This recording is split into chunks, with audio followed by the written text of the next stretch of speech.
वक्रतुंड महाकाय सूर्यकोटि समप्रभ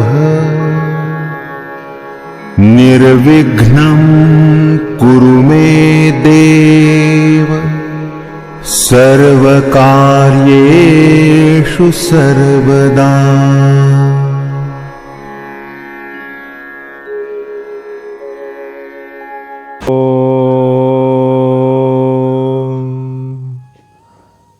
नमः शिवाय।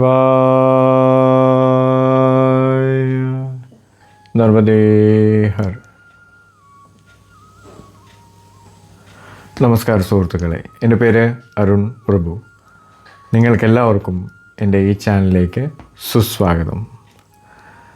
നിങ്ങളുടെ എല്ലാവരുടെയും പരിപൂർണമായിട്ടുള്ള ആത്മാർത്ഥമായിട്ടുള്ള ഈ ചാനലിനോടുള്ള സ്നേഹം നിങ്ങളുടെ കമൻറ്റുകൾ വഴിയും വാട്സപ്പ് വഴിയും കാണുമ്പോൾ വളരെയധികം സന്തോഷം തോന്നുന്നു. അപ്പോൾ ഇന്ന് ഞാൻ നിങ്ങളെ ഒരു അത്ഭുതകരമായിട്ടുള്ള ഒരു എനർജി പോയിൻ്റ് ഇൻട്രൊഡ്യൂസ് ചെയ്യുകയാണ്. അതായത് നിങ്ങളുടെ എല്ലാവരുടെയും ബോഗർ ഫാൻസ് അവർക്കൊക്കെ വളരെയധികം പ്രയോജനപ്പെടുന്നതും അതേപോലെ കൂടുതൽ അറിവുകൾ ബോഗറിനെ പറ്റി മനസ്സിലാക്കുകയും നല്ല രീതിയിൽ ബോഗർ എന്താണെന്നുള്ളത് അറിയുകയും ചെയ്യാനുള്ള മലയാണ് പൊന്നിമലൈ. പൊന്നിമലൈ എന്ന് പറയുന്നത് പഴനി മലയിൽ നിന്ന് 7 കിലോമീറ്റർ ദൂരമേ ഉള്ളൂ ഈ പൊന്നിമലയ്ക്ക്. പൊന്നിമലയുടെ പ്രത്യേകത എന്ന് പറഞ്ഞാൽ ബോഗർ ടൈം ട്രാവൽ ചെയ്തിട്ടുണ്ട്, നിങ്ങൾക്കെല്ലാവർക്കും അറിയാം. അപ്പോൾ പൊന്നിമലയിലാണ് കൂടുതൽ സമയവും ബോഗർ സമാധിയിലിരിക്കാറ്. ഈ പറയുന്ന എല്ലാ യോഗവിദ്യകളും കൂടിക്കലർത്തിയുള്ള ഊർജം പ്രസരിപ്പിക്കുന്നത് ഈ പൊന്നിമലയിലാണ്. അപ്പോൾ പൊന്നിമലയുടെ ഘടന എന്ന് പറഞ്ഞാൽ ബോഗർ അവിടെ സമാധിയിൽ നിന്നുകൊണ്ട് ശരീരം അവിടെ സമാധിയിൽ നിർത്തിക്കൊണ്ട് ചൈനയിലേക്ക് പോകുകയും അതേപോലെ അവിടെ നല്ല രീതിയിൽ ഓലച്ചുവടികളൊക്കെ എഴുതി തിരിച്ച് ഇന്ത്യയിലേക്ക് വന്ന സ്ഥലവും കൂടിയാണ് പൊന്നിമലൈ. പൊന്നിമലയുടെ പ്രത്യേകത എന്ന് പറഞ്ഞാൽ നമുക്ക് കൂടി വന്നാൽ ഇപ്പോൾ സാധാരണ മലകളെന്ന് പറഞ്ഞാൽ നമുക്ക് നടപ്പ് കൂടുതൽ വരും. പ്രത്യേകിച്ച് സ്ത്രീകൾക്ക് കയറാൻ പറ്റാത്ത രീതിയിലുള്ള മലകളാണ് എനർജി പോയിൻറ്റ്സുകൾ കൂടുതലും. പക്ഷേ പൊന്നിമലയിൽ സ്ത്രീകൾക്കും കയറാം, കാരണം കുറച്ച് ദൂരമേ ഉള്ളൂ. അതായത് നമ്മുടെ പഴനി മലയിൽ എങ്ങനെ കയറുന്നു അതേപോലെയാണ്, നാച്ചുറൽ ഇതാണ്, പടികളൊന്നുമില്ല, പക്ഷേ അപകടകാരിയല്ല. പഴനിയിൽ നിന്ന് ഒരു 7 കിലോമീറ്റർ പ്രകൃതി സുന്ദരമായിട്ടുള്ള ഒട്ടേറെ സിദ്ധമരുന്നുകൾ നിറഞ്ഞു നിൽക്കുന്ന ഒരു മല കൂടിയാണ് പൊന്നിമലൈ. നമ്മൾ പൊന്നിമലയിൽ മേളിൽ നമുക്ക് ബോഗറിൻ്റെ പ്രതിഷ്ഠ കണ്ട്, അതേപോലെ നമ്മൾ പോകുന്ന വഴിയിൽ സപ്ത മാതൃകൾ അതേപോലെ കറുപ്പ് സ്വാമീനെയൊക്കെ താഴെ നമുക്ക് വന്ദിച്ചതിന് ശേഷം നമുക്ക് മല കയറാം. ഒരു 20 മിനിറ്റേ എടുക്കുകയുള്ളൂ നമ്മൾക്ക് മലയുടെ മേളിലെത്തുവാൻ. പോകുന്ന വഴിയൊക്കെ നമുക്ക് നല്ല കാറ്റായിരിക്കും, നല്ല സുഗന്ധമായിരിക്കും. ചന്ദനമരങ്ങൾ, ഔഷധങ്ങൾ, ഇതിൽ തട്ടിയുള്ള ആ കാറ്റ് നമ്മളിൽ അടിക്കുമ്പോൾ നമുക്ക് ക്ഷീണം അനുഭവപ്പെടാറില്ല. മാത്രവുമല്ല, നമുക്ക് പഴനിയിൽ നിന്ന് കഴിഞ്ഞാൽ പൊന്നിമല കാണാം, പൊന്നിമലയിൽ നിന്ന് കഴിഞ്ഞാൽ പഴനിമലയും കാണാം. ധാരാളം പ്രകൃതി രഹസ്യങ്ങൾ മറഞ്ഞിരിക്കുന്ന ഒരു മലയാണ് പൊന്നിമലൈ. മേളിൽ എത്തുമ്പോൾ നമുക്ക് കാണാവുന്ന പ്രതിഷ്ഠകളെന്ന് പറഞ്ഞാൽ ഗണപതിയും ഭോഗർ സ്വാമിയും ശിവലിംഗവുമാണ്. അവിടെ ഇന്ന് കുറച്ച് നേരം മെഡിറ്റേറ്റ് ചെയ്താൽ നമുക്ക് മനസ്സിലാകും അവിടുത്തെ എനർജി എന്താണെന്നുള്ളത്. ഇപ്പോൾ ഭോഗർ പ്രതിഷ്ഠ നടത്തി അവിടെ ഷെഡുണ്ട്. അപ്പോൾ ഷെഡിൻ്റെ താഴെ ഇരുന്ന് നമുക്ക് വെയിലടിക്കത്തില്ല. അപ്പോൾ സ്ത്രീകൾക്കും, അതാണ് ഞാൻ പറഞ്ഞ, സ്ത്രീകൾക്കും വന്നു ചേരാവുന്ന മല കൂടിയാണ് പൊന്നിമലയും. ധാരാളം ഔഷധങ്ങൾ നമുക്ക് ചുറ്റും അവിടെ കാണാം. ഒരു 4 ഉറവകൾ, മരുന്നിൻ്റെ ഉറവകൾ, ജലസ്രോതസ്സാണ് ഞാൻ പറയുന്നത്. അത് നമുക്കവിടെ ദർശനം, അത് ഏത് കാലമാണെങ്കിലും, ഇപ്പോൾ വെയിലാണെങ്കിലും തണുപ്പാണെങ്കിലും മഞ്ഞാണെങ്കിലും മഴക്കാലമാണെങ്കിലും ആ ഉറവ എപ്പോഴും വറ്റാതെ നിൽക്കുമെന്നുള്ളതാണ്. മാത്രമല്ല ഭോഗറിൻ്റെ പാദുകങ്ങൾ, അതായത് ഇപ്പോൾ നമ്മളുടെ 2 കാല് വെച്ചാൽ ഭോഗറിൻ്റെ 1 കാലാണ്. അപ്പോൾ ഭോഗർ എത്ര ആ വ്യക്തിനെ നമുക്ക് ഇമാജിൻ ചെയ്യാൻ പറ്റും എത്ര വലിയ ആളായിരുന്നു എന്ന്. അത് നമുക്ക് വ്യക്തമായിട്ട് നമുക്കവിടെ കാണാം, ഭോഗറിൻ്റെ കാൽപാദങ്ങൾ രണ്ടും. അപ്പോൾ ഭോഗർ പൊന്നിമലയിൽ വന്നതിൻ്റെയും അതേപോലെ ചൈനയിൽ നിന്നും ഭോഗർ തിരിച്ചു വന്നപ്പോൾ മെമ്മറിയൊക്കെ ലോസായി. അപ്പോൾ അവിടെ സമാധിയിലിരുന്നു കൊണ്ട് ഭുവനേശ്വരി ദേവിയെ പ്രത്യക്ഷപ്പെടുത്തുകയും പഴനിയിൽ നവപാഷാണം പ്രതിഷ്ഠ ചെയ്യാനുള്ള അറിവുകൾ, അനുഗ്രഹങ്ങൾ, സിദ്ധികൾ ഭോഗർക്ക് നൽകുകയും ചെയ്തു എന്നുള്ളതാണ് ഹിസ്റ്ററി എന്ന് പറയുന്നത്. അതിനുശേഷം മുരുകനെ പ്രത്യക്ഷപ്പെടുത്തി നവപാഷാണത്തിൻ്റെ കൂട്ടുകൾ, ഔഷധങ്ങൾ ഒക്കെ മുരുകൻ പറഞ്ഞു തന്നു എന്നുള്ളതാണ്. അപ്പോൾ ഭോഗർ സമാധി ഇരുന്ന ഗുഹകൾ നമുക്ക് കാണാൻ പറ്റും. ഇപ്പോൾ പെട്ടെന്ന് അങ്ങോട്ട് ചെന്ന് കഴിഞ്ഞാൽ ഗുഹകളൊന്നും കാണാൻ പറ്റില്ല. അവിടെ 3 ഗുഹകളുണ്ട്. 3 ഗുഹകളും 3 തത്വങ്ങളാണ്: ക്രിയാശക്തി, ഇച്ഛാശക്തി, ജ്ഞാനശക്തി. ഈ 3 ഗുഹകളിൽ ഇരുന്ന് നമ്മൾ ധ്യാനം ചെയ്ത് കഴിഞ്ഞാൽ നമുക്ക് ഈ വിധത്തിലുള്ള സിദ്ധികൾ പ്രാപ്തമാക്കുമെന്നാണ്. കാരണം ഭോഗർ ഇരുന്ന സമാധിയിലിരുന്ന ഒരു ഗുഹയാണ്. അപ്പോൾ അവിടെ നമ്മൾ പോയി ഇരിക്കുക എന്ന് പറഞ്ഞാൽ അതിനേക്കാളും വലിയ ഭാഗ്യം വേറെ ഇല്ല. ഇപ്പോഴും നമ്മൾ ആ ഗുഹയിലെ മേളിലൊക്കെ ഒന്ന് ഉരസി മണത്ത് കഴിഞ്ഞാൽ പച്ചക്കർപ്പൂരത്തിൻ്റെ മണവും ഭസ്മത്തിൻ്റെ, അതായത് വിഭൂതിയുടെ മണവും നമുക്ക് ഇപ്പോഴും ഫീൽ ചെയ്യും. എന്നാൽ അങ്ങനത്തെ യാതൊന്നും അവിടെ നമുക്ക് കാണാനും പറ്റില്ല. അപ്പോൾ നമുക്ക് കുറച്ച് നേരം നമ്മൾ സമാധിയിലിരിക്കുമ്പോൾ മുല്ലപ്പൂവിൻ്റെ, ചന്ദനത്തിൻ്റെ, വിഭൂതിയുടെയൊക്കെ മണം നമുക്ക് സെൻസ് ചെയ്യാൻ പറ്റും. കാരണം ഭോഗറിൻ്റെ പ്രസൻസ് നമുക്ക് ഫീൽ ചെയ്യാൻ പറ്റും. ഭോഗർ നമ്മുടെ അടുത്ത് തന്നെയുണ്ട് നമുക്ക് മനസ്സിലാക്കാൻ പറ്റും അപ്രത്യക്ഷ രൂപത്തിൽ. നമ്മുടെ മനസ്സ് നല്ല രീതിയിൽ ഭോഗറിൽ ഇൻ്റർസെപ്റ്റ് ചെയ്ത് നമ്മൾ സമാധിയിലിരിക്കുകയാണെങ്കിൽ നമുക്ക് ദർശനം തരുമെന്നുള്ളത് ഉറപ്പാണ്. നിങ്ങളൊന്ന് ഈ പഴനിയിൽ പോവുകയാണെങ്കിൽ പൊന്നിമലയിൽ കൂടി ചെന്ന് അവിടെ ഭോഗറിൻ്റെ പ്രതിഷ്ഠയുണ്ട്. അവിടെ കുറച്ച് നേരം ഇരിക്കുക. പറ്റുമെങ്കിൽ ഈ ഗുഹകളിൽ ഞാൻ സ്ത്രീകളെ സജസ്റ്റ് ചെയ്യുന്നില്ല. കാരണം ചങ്ങല പിടിച്ചൊക്കെ വേണം കയറുവാൻ. അത് ഭയങ്കര റിസ്ക്കുള്ള പരിപാടിയാണ്. ഇപ്പോൾ നമുക്ക് ദർശനീയമായിട്ടുള്ള ഗുഹ ഒരെണ്ണേ ഉള്ളൂ. ബാക്കി 2 കുറച്ച് റിസ്ക്കാണ് അവിടെ എത്തിപ്പെടുവാൻ. മെയിൻ ഗുഹയിൽ നിന്ന് നമ്മൾ ഇരുന്ന് പുറത്ത് നോക്കിയിരിക്കുക എന്നുള്ള കൺസെപ്റ്റ് ആണെങ്കിൽ നമുക്ക് പഴനിമല കാണാം. പഴനിമല കണ്ടുകൊണ്ട് ആ ഗുഹയിലിരുന്ന് നേരെ ഇരുന്ന് കഴിഞ്ഞാൽ പഴനിമല കാണാം. ഫേസ് ടു ഫേസ് ആണ്. അപ്പോൾ പഴനിമലയ്ക്ക് കൂടുതൽ എനർജി എന്ന് പറയുന്നത് ഈ പറയുന്ന പൊന്നിമലയിൽ നിന്നുള്ള എനർജിയാണ്. നമ്മൾ മുരുകനെ പഴനിയിൽ ദർശിക്കുന്നെങ്കിലും മുരുകൻ എപ്പോഴും ഭോഗറിൻ്റെ കൂടെ ഈ പൊന്നിമലയിലാണെന്നാണ് ചരിത്രം വിശ്വസിക്കുന്നത്.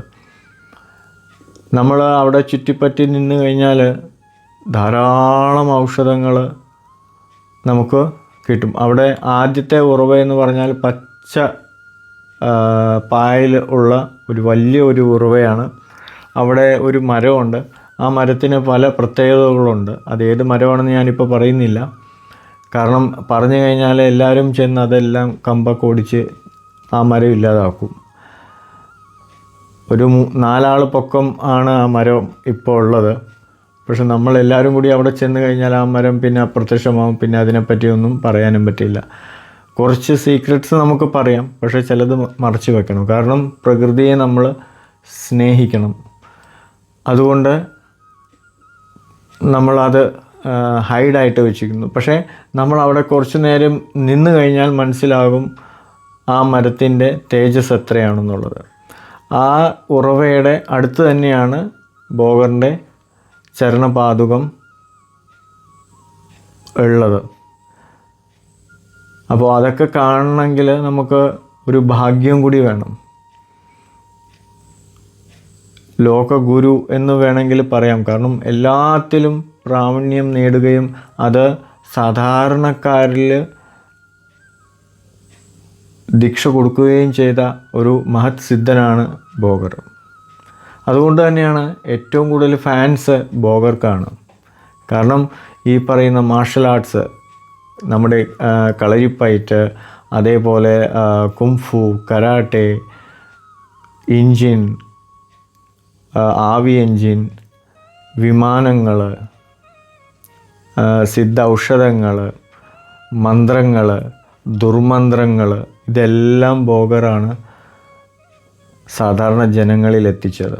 പക്ഷേ ഭോഗർ എന്നുള്ള കൺസെപ്റ്റ് പിന്നീട് കാലപ്പഴക്കം വന്ന് അത് ആരാണ് കണ്ടുപിടിച്ചതെന്ന് പോലും ആർക്കും അറിയില്ല. പക്ഷേ ഭോഗറാണ് ഇതിനൊക്കെ കാരണക്കാരൻ. അപ്പോൾ നമുക്ക് ഈ വീഡിയോയിലേക്ക് പോകാം. അപ്പോൾ നിങ്ങൾക്കൊരു ഐഡിയ കിട്ടും പൊന്നിമലയെ പറ്റി. പിന്നെ ഒരു കാര്യം, ഞാൻ ആദ്യമായിട്ട് പോയപ്പോൾ മേളിലെത്തുകയും അവിടെ എത്തിച്ചെന്നപ്പോൾ ഭോഗറിൻ്റെ പ്രതിഷ്ഠ കണ്ടപ്പോൾ വളരെ അധികം സങ്കടം വന്നു. കാരണം ഈ വരുന്ന ആളുകളൊക്കെ, പ്രത്യേകിച്ച് തമിഴ്നാട്ടിൽ, അവർ ഭോഗർ സ്നേഹിക്കുന്ന ആളുകളെന്ന് പറയുന്നു. പക്ഷേ കുറേ ഭസ്മവും അവിടെയൊക്കെ അഴുക്കാക്കി കണ്ടാൽ തന്നെ അറക്കുന്ന രീതിയിൽ ഉള്ള അവസ്ഥയായിരുന്നു. പക്ഷേ എനിക്കത് സഹിച്ചില്ല. അടുത്ത് തന്നെ ഉറവയുണ്ടായിരുന്നു. ഉറവയിൽ നിന്ന് കുടം, അവിടെ ബക്കറ്റും ഉണ്ടായിരുന്നു. അതെല്ലാം കഴുകി നമ്മുടെ കൂടെ വന്ന സുഹൃത്തുക്കളൊക്കെ കൂടി ചെന്ന് അതൊക്കെ കഴുകി വൃത്തിയാക്കി അഭിഷേകം ചെയ്ത്, നമുക്കറിയില്ലായിരുന്നു ഇങ്ങനെ ഭോഗറിൻ്റെ പ്രതിഷ്ഠ മേളിലുണ്ടെന്നുള്ളത്. പക്ഷേ ഭോഗറിൻ്റെ എനർജി അവിടെ ഉണ്ടെന്നും ഭോഗർ എപ്പോഴും അതിൻ്റെ പ്രസൻസ് അവിടെ ഫുൾ ടൈം ഉണ്ടെന്നുള്ളത് നമുക്കറിയാമായിരുന്നു. പക്ഷേ മേളിൽ അത് പ്രതിഷ്ഠ നടത്തിയെന്ന് നമുക്കറിയില്ല. പക്ഷെ മേളിൽ ചെന്നപ്പോഴാണ് ദയനീയമായിട്ടുള്ളൊരവസ്ഥ. അതായത് നമ്മളൊരു ബിംബം കാണുമ്പോൾ അതിനൊരു എന്താ പറയുക, ഒരു തേജസ് നമുക്ക് ഫീൽ ചെയ്യണം. ഇപ്പോൾ പ്രതിഷ്ഠ എന്ന് പറഞ്ഞാൽ അത് ബിംബശുദ്ധി ഇല്ലെങ്കിൽ നമുക്ക് പൂജനീയോഗ്യമല്ല. ഇപ്പോൾ ഞാൻ ഇവിടെ ആണെങ്കിൽ തന്നെയും നിങ്ങൾ കണ്ടിട്ടുണ്ടാവും, ബിംബമെന്ന് പറയുന്ന വെട്ടിത്തിളങ്ങുന്ന രീതിയിലാണ് ശിലകളൊക്കെ. അത് അലങ്കാരങ്ങളൊക്കെ ചെയ്തു കഴിയുമ്പോൾ നമുക്കുണ്ടാകുന്ന സന്തോഷമൊന്നും വേറെ തന്നെയാണ്. പക്ഷേ ഇങ്ങനെ ഒരു അവസ്ഥ ഭോഗറിൻ്റെ ശില കണ്ടു കഴിഞ്ഞപ്പോൾ ടോട്ടലി ഹൃദയം പൊട്ടിപ്പോയി. അപ്പോൾ ഇതെല്ലാം അഴുക്കുകളൊക്കെ കളഞ്ഞ് നല്ല രീതിയിൽ തേച്ച് കഴുകി തിളങ്ങുന്ന പരുവത്തിലാക്കി ഉപചാരങ്ങളും വസ്ത്രവും, അതായത് പഞ്ചോപചാരങ്ങളൊക്കെ അർപ്പിച്ച് നിവേദ്യം അവിടെ സമർപ്പിച്ച് വളരെ നല്ല രീതിയിൽ മേക്കപ്പ് ഇത് വെച്ചിട്ടുണ്ട്. ഇനി പിന്നീട് പോകുമ്പോൾ ആ ശിലയുടെ അവസ്ഥ എന്താണെന്നറിയില്ല. എന്നാലും എൻ്റെ ഒരു മനസ്സ് അഴുക്കായിട്ട് കിടക്കാൻ മനസ്സ് വന്നില്ല. നല്ല രീതിയിൽ അവിടുത്തെ ടൈൽസൊക്കെ നല്ല രീതിയിൽ തിളങ്ങുന്ന രീതിയിലാക്കി പൂജയൊക്കെ ചെയ്ത് കഴിഞ്ഞപ്പോൾ ഭോഗറുടെ പ്രസൻസ് അവിടെ വന്ന കൂട്ടുകാർക്കും നല്ല രീതിയിൽ ഫീൽ ചെയ്തു. നിവേദ്യ സമയത്ത് പരുന്തുകൾ ധാരാളം വന്നു, കുരങ്ങുകൾ, അതായത് ഹനുമാൻ സ്വാമിയുടെ കൂട്ടുകാരെല്ലാവരും വന്നു. ടോട്ടലി ഒരു ഡിഫറെൻ്റ് അറ്റ്മോസ്ഫിയർ ആയിരുന്നു. നമ്മൾ 4-5 പേര് ചെന്നെങ്കിലും അവിടെ ചുറ്റിനും കുരങ്ങുകളുടെ ഒരു ബഹളമായിരുന്നു. അത്ഭുതം തന്നെയാണെന്ന് വേണമെങ്കിൽ പറയാം. ആ ഒരു ആംബിയൻസിൽ സിദ്ധന്മാർ അവരുടെ പ്രസൻസ് കാണിക്കുന്നത് ഇങ്ങനെയൊക്കെയാണ്. ഇപ്പം നമ്മളവിടെ പോയി കഴിഞ്ഞാലുള്ള ഗുണമെന്ന് പറഞ്ഞാൽ ആധ്യാത്മിക കാര്യങ്ങളിൽ തിരിയണം എന്ന് ആഗ്രഹിക്കുന്നവർ, അതായത് ആധ്യാത്മികം സ്വീകരിക്കാൻ മനസ്സുറപ്പിച്ചവർക്ക് അവിടെ ചെല്ലാം. പിന്നെ ഭോഗറിൻ്റെ അറിവുകൾ നമ്മൾ ആഗ്രഹിക്കുന്നെങ്കിൽ അവിടെ ചെന്ന് കഴിഞ്ഞാൽ നമുക്ക് സമാധിയിൽ ഇരുന്ന് കഴിഞ്ഞാൽ ഓട്ടോമാറ്റിക്കലി നമ്മളിലേക്ക് ആ ഒരു ചൈതന്യം നമ്മളിൽ അറിവ് പ്രസരിപ്പിക്കും. അവരുടെ ഒരു ദൃഷ്ടി, മർമ്മം, അത് മതി നമ്മുടെ ജീവിതം രക്ഷപ്പെടുവാൻ. ഭോഗറിനെ സ്നേഹിക്കുന്നവർക്ക്, ഭോഗറിൻ്റെ അനുഗ്രഹം തേടുന്നവർക്ക് പൊന്നിമല കഴിഞ്ഞിട്ടേ ഉള്ളൂ വേറൊന്നും. ഇപ്പോൾ കൊള്ളിമലയിലാണ് ഭോഗറിൻ്റെ എല്ലാമെന്ന് പറയുന്നു. പക്ഷെ അതല്ല, പൂർണ്ണമായിട്ട് നവപാഷാണം എന്നുള്ള ശിലയെ എങ്ങനെ സ്ഥാപിക്കണം, ഏതൊക്കെ കൂട്ടുകൾ വേണം എന്നൊക്കെ മുരുകൻ പറഞ്ഞു കൊടുത്ത മലയാണ് പൊന്നിമല. ഇപ്പം നമ്മൾ പഴനിയിലേക്ക് പോവുമെങ്കിലും ഭഗവാനെ ദർശിക്കുന്നു. പക്ഷെ അതിൻ്റെ A to Z നമുക്കൊന്നും അറിയില്ല സാധാരണ മലയാളികൾക്ക്. പക്ഷേ പൊന്നിമലയാണ് ശരിക്കും മുരുകൻ ഈ പറയുന്ന ഭോഗർക്ക് നവപാഷാണശില കൂട്ടുകൾ പറഞ്ഞു കൊടുത്ത. നവപാഷാണശില ഉണ്ടാക്കിയത് കന്നിവാടിയാണ്. അതിൻ്റെ വീഡിയോ ഞാൻ അടുത്ത എപ്പിസോഡിൽ ഉൾക്കൊള്ളിക്കാം. ഇപ്പോൾ ഞാൻ പൊന്നിമലയുടെയും ഈ പറയുന്ന ബിംബപൂജയുടെയും വീഡിയോ ഞാൻ ഇതിനോടൊപ്പം അറ്റാച്ച് ചെയ്യുന്നുണ്ട്. അപ്പോൾ നിങ്ങൾ കാണുക. പഴനിയിൽ പോകുന്നുണ്ടെങ്കിൽ പൊന്നിമല കൂടി ദർശിച്ചാൽ ഇരട്ടി ഫലം നിങ്ങൾക്ക് ഉറപ്പാണ്. ഇപ്പോൾ പൊന്നിമലയിൽ സ്ഥിരമായിട്ട് മാസത്തിൽ ഒരിക്കലെങ്കിലും നമ്മൾ പോയി അവിടെ കുറച്ച് നേരം, ഇപ്പോൾ 1 മണിക്കൂറൊന്നുമല്ല, കുറഞ്ഞ ഒരു 5-6 മണിക്കൂർ നിങ്ങൾ അവിടെ വിനിയോഗിച്ച് കഴിഞ്ഞാൽ, ഇപ്പം നമ്മൾ അവിടെ പൂജ ചെയ്യണമെങ്കിൽ പൂജ ചെയ്യാം. നമ്മൾ പഴനിയിൽ നിന്ന് സാധനങ്ങളൊക്കെ വാങ്ങി നമുക്കവിടെ പൂജിക്കാം. കാരണം വേറെ ആരുമില്ല. ഞങ്ങൾ പോയി കഴിഞ്ഞാൽ ഞങ്ങൾ മാത്രമേ ഉണ്ടാവുള്ളൂ, നിങ്ങൾ പോയി കഴിഞ്ഞാൽ നിങ്ങൾ മാത്രമേ ഉണ്ടാവുള്ളൂ. നിങ്ങളുടെ ഫ്രീഡമാണ് അവിടെ. ഭോഗർക്ക് അഭിഷേകം ചെയ്യണമെങ്കിൽ അവിടെ തന്നെ ഉറവയുണ്ട് സൈഡിൽ. അവിടെ നിന്ന് എത്ര വെള്ളം എടുത്താലും തിരത്തില്ല. അത്രയ്ക്ക് ശുദ്ധമായ വെള്ളം കൂടിയാണ്. അത് വെച്ച് നമുക്ക് അഭിഷേകം ചെയ്യാം. നിവേദ്യവും കർപ്പൂരാദികൾ നമ്മൾ പഴനിയിൽ നിന്ന് കൊണ്ടുവരിക. കാരണം ആ ഏരിയയിൽ ഫുള്ള് വനം പ്രദേശമാണ്, അവിടെ കടകളൊന്നും ഉണ്ടാവില്ല. അപ്പോൾ നമ്മൾ പഴനിയിൽ നിന്ന് എല്ലാം വാങ്ങിച്ച് കൊണ്ടുവന്ന് നമ്മൾക്ക് ഇവിടെ കൊണ്ടുവന്ന് ഉപചാരം ചെയ്യാം. നമ്മൾക്ക് തന്നെ ഒരു ഉപചാരം ചെയ്യാനുള്ള ഭാഗ്യം, അത്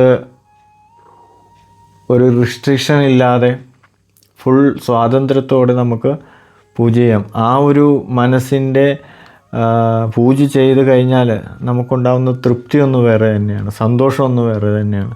അത് കഴിഞ്ഞ് കുറച്ച് നേരം മെഡിറ്റേഷൻ ഇരുന്ന് കഴിഞ്ഞാൽ നമുക്ക് മനസ്സിലാകും ഭോഗറിൻ്റെ പ്രസൻസ്. അതേപോലെ ഭോഗർ നമുക്ക് തരുന്ന ദീക്ഷ എന്താണെന്നും നമുക്ക് മനസ്സിലാക്കാം. അതാണ് എനർജി പോയിൻറ്റ്സ് എന്ന് പറഞ്ഞാൽ. നമുക്കൊരു ഗുരു ഇല്ലെങ്കിൽ ഇതേപോലെ എനർജി പോയിൻറ്റ്സിൽ നമ്മൾ പോയി നമ്മുടെ മനസ്സോടെ അവിടെ കുറച്ച് നേരം സമാധിയിലിരുന്ന് കഴിഞ്ഞാൽ നമുക്ക് ഓട്ടോമാറ്റിക്കലി ദീക്ഷകൾ അവർ തന്നു തുടങ്ങും. അപ്പോൾ നിങ്ങൾക്ക് ഈ വിഷ്വൽ കാണുമ്പോൾ മനസ്സിലാവും. അപ്പോൾ അതിന് ശേഷം നിങ്ങൾ ആദ്യമായിട്ട് കാണുകയാണെങ്കിൽ ഈ ചാനലിൽ സബ്സ്ക്രൈബ് എല്ലാവരും ചെയ്യണം. അതേപോലെ കമൻസ്, നിങ്ങളുടെ സംശയങ്ങൾ വേണമെങ്കിൽ എല്ലാത്തിനും ഞാൻ മറുപടി കൊടുക്കാറുണ്ട്. എന്നിലാവുന്ന വിധം എല്ലാവർക്കും വാട്സപ്പ് റിവേർട്ടും ചെയ്യാറുണ്ട്. അപ്പോൾ നിങ്ങൾക്കും നിങ്ങളുടെ കുടുംബാംഗങ്ങൾക്കും എപ്പോഴും നല്ലത് വരണേ എന്ന് ആഗ്രഹിച്ചുകൊണ്ട് ഞാൻ ഈ എപ്പിസോഡ് ഇവിടെ ഉപസംഹരിക്കുന്നു. നിങ്ങൾക്ക് എല്ലാവർക്കും എൻ്റെ വിനീതമായ നമസ്കാരം. ഓം നമഃ ശിവായ. നർമ്മദേ ഹർ.